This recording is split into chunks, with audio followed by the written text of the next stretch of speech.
All right. Thanks so much, Nick, for giving that to me. My name is Nick, and this is Art Hour. But right now, we're out in the field. We're out in the world. It's really sunny here in Austin, and we're at the Hope Outdoor Gallery. This is a graffiti park where a lot of people come in Austin to exhibit their best of the best skill. And I'm here with local legend, Daddy Otis. Nice to see you. Nice to see you. See you, brother. I've seen many numerous tags about this Castle Hill, but we have the infamous castle right behind us. I think it's a fire. No, I think it used to. Well, I'm not sure exactly. It looks like one, but I think it used to be like a boys' school. I think this whole area used to be a boys' school, and that was part of it. But I don't know for sure.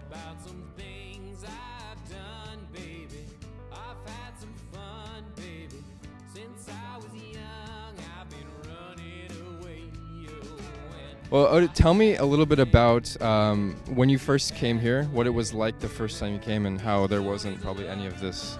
I don't know. No. This place has been covered since I came, but the first time I came was Recreate 2013, and it was amazing to see all the artists come together and paint on one single day. They buff the whole place, which means paint over everything, and then they come in and they paint their pieces on the walls. I actually jumped up and put a little tiny piece on one of the walls, just because that was my first experience with it.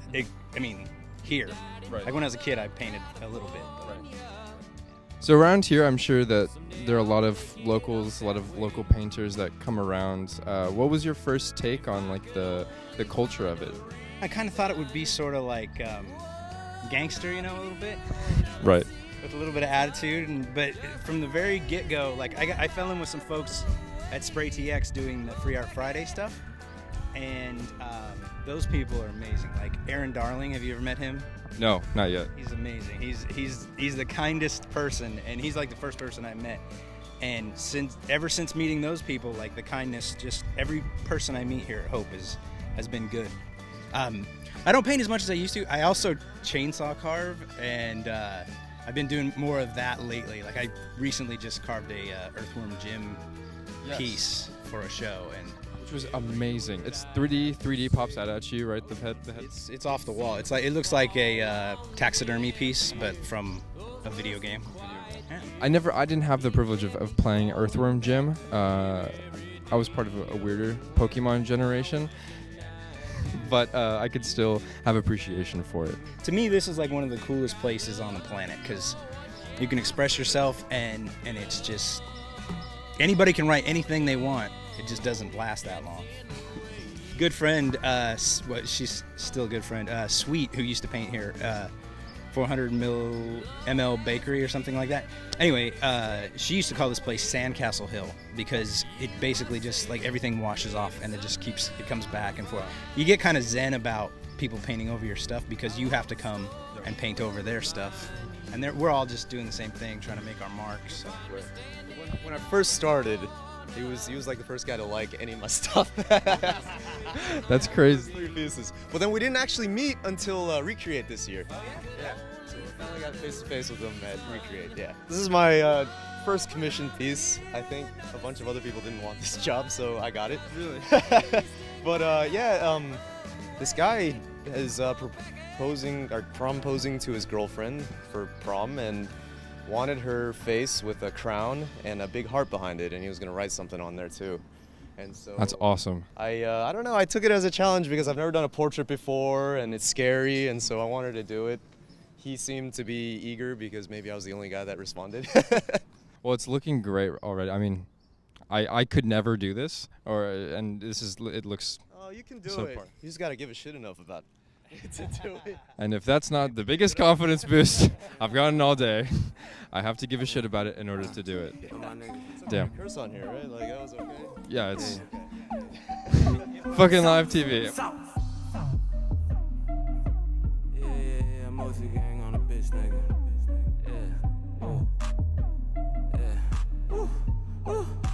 So we've been walking around a little bit at Hope, and we met some guys right now. What are y'all's names? Caden, Saul, Justin. Caden, Saul, and Justin. This is a band? No, not a band? Well, what are you guys doing here? Are you painting? We're gonna paint, yeah. Spray paint some. What do you guys? Some pictures too. Yeah. What are you guys painting? Do you think words or? No, more like just styles, really, just expressing yourself through paint. We don't know how to paint. Is it y'all's first time here? This is our second time. This is our second time. Yeah. Came here without you. We came last week. And you said we got to come back. So what's bringing you guys back? All this, man. All the art. Oh yeah. Anything in particular? Like just the wanting to miss school. That's a good enough reason to not want to get to come here. It's just, if we came back here, coming here, Austin is just, it's full of culture, full of life. So, and it's just like, it's eye-opening. So why not come back, right? Yeah, young nigga got the trap booming all night. Yeah.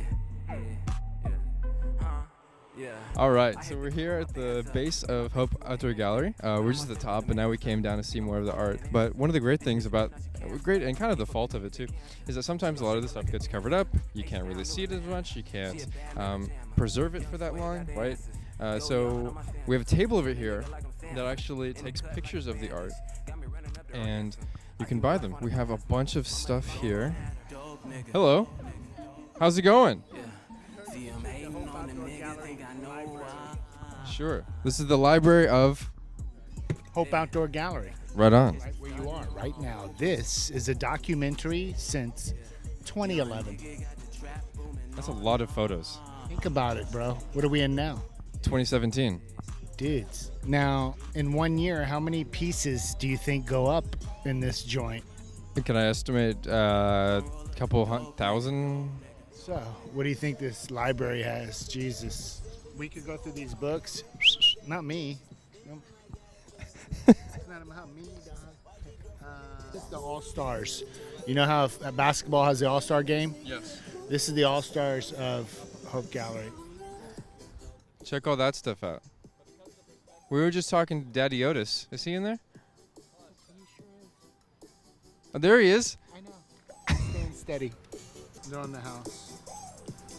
What does this say in his mouth? I'm not saying it. I didn't do it. I'm just showing you. What does it say in his mouth? Shit. Courtesy of Jules. Thanks so much, Jules. Is it really? Rockstar.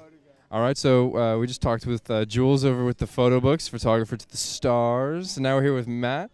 Matt, tell us a little bit about what you do here and everything at Hope. I kind of got the gift of gab. Like Jules is kind of the brains of the operation. He puts it all together with his lovely art and photographs and stuff, and I can pretty much talk to anybody and sell anything. So, well, that's out here and doing my thing. Right on. What kind of thing do you look for in art, or is it just everything?